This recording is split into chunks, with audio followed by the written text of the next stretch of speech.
السلام عليكم ورحمة الله تعالى وبركاته. أصحابتم السلام يا دمانتين وولاشين مع داوس maanta waxaan idin wadaa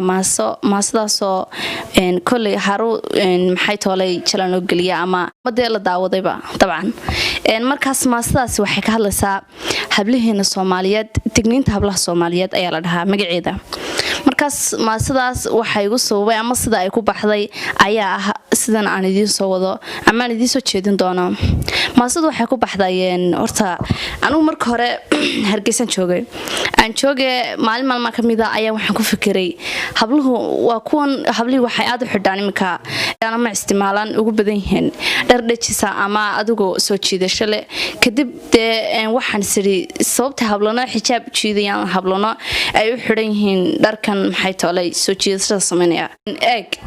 ama adigu tijaabi bal teebu ku jira maxay toolay micne ama teebu ku jira maxay toolay wanaag ama dambi yaraan ama duuta fiican walode xagga diinta fiicanta hadana aqal ahaantida anigu sidan ayaan jeclaystay inaan eego ama tijaabiyo oo waan tijaabiyay galbaha kamida ayaa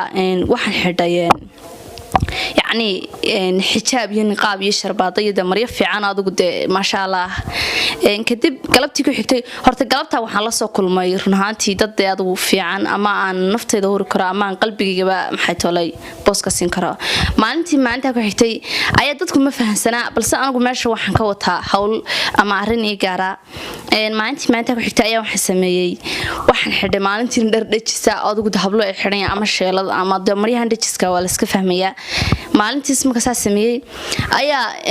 waxay soo dabagalay adigu fooduhu dhan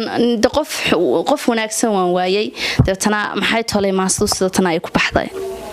xornasa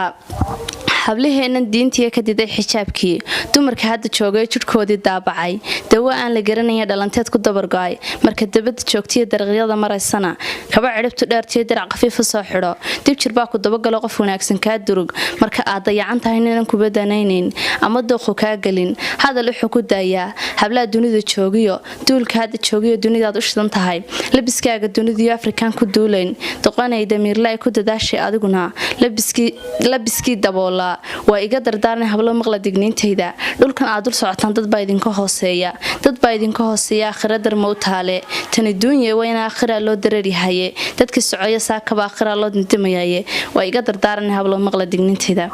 daawadayaal intan baan ku soo koobaya maasadu ma dheera balse anigu action ahaan wixii maalinta aan soo arkay ayaan maxay toolay maasada ka sameeyay assalaamu calaykum wa rahmatullaahi ta'ala wa barakaatuh